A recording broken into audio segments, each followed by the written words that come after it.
अनंत काल का जीवन देने वाले जेठ परमेश्वर के अनंतकालिक वचन यशाया भविष्यवक्ता की किताब अध्याय 6। जिस वर्ष उजिया राजा मरा, मैंने प्रभु को बहुत ही ऊंचे सिंहासन पर विराजमान देखा और उसके वस्त्र के घेर से मंदिर भर गया। उससे ऊंचे पर साराप दिखाई दिए। उनके छह पंख थे। दो पंखों से वे अपने मुंह को ढांपे थे और दो से अपने पांवों को और दो से उड़ रहे थे और वे एक दूसरे से पुकार पुकार कर कह रहे थे, सेनाओं का यहोवा पवित्र पवित्र पवित्र है, सारी पृथ्वी उसके तेज से भरपूर है। और पुकारने वाले के शब्द से रेवड़ियों की नींवें डोल उठी और भवन धुएं से भर गया। तब मैंने कहा, हाय हाय, मैं नाश हुआ, क्योंकि मैं अशुद्ध होठ वाला मनुष्य हूँ और अशुद्ध होठ वाले मनुष्यों के बीच में रहता हूँ, क्योंकि मैंने सेनाओं के यहोवा महाराजा धीराज को अपनी आंखों से देखा है। तब एक सारप हाथ में अंगारा लिए हुए, जिसे उसने चिमटे से वेदी पर से उठा लिया था, मेरे पास उड़कर आया।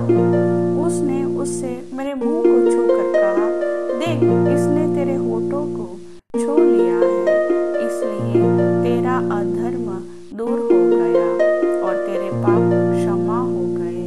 तब मैंने प्रभु का यह वचन सुना, मैं किसको भेजूं और हमारी ओर से कौन जाएगा? तब मैंने कहा, मैं यहाँ हूँ, मुझे भेज। उसने कहा, जा और इन लोगों से कह, सुनते ही रहो परंतु न समझो, देखते ही रहो परंतु न बूझो। तू इन लोगों के मन को मोटे और उनके कानों को भारी कर और उनकी आंखों को बंद कर, ऐसा न हो कि वे आंखों से देखें और कानों से सुने और मन से बूझे और मन फिराए और चंगे हो जाए। तब मैंने पूछा, हे प्रभु, कब तक? उसने कहा, जब तक नगर न उजड़े और उनमें कोई रह न जाए और घरों में कोई मनुष्य न रह जाए और देश उजाड़ और सुनसान हो जाए और यहोवा मनुष्य को उसमें से दूर कर दे और देश के बहुत से स्थान निर्जन हो जाएं, चाहे उसके निवासियों का 10वां अंश भी रह जाए तो भी वह नाश किया जाएगा।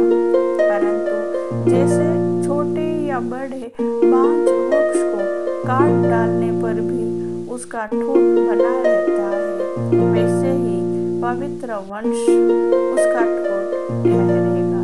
प्रभु वचन के सुनने वाले सभी भाई बहनों को वचन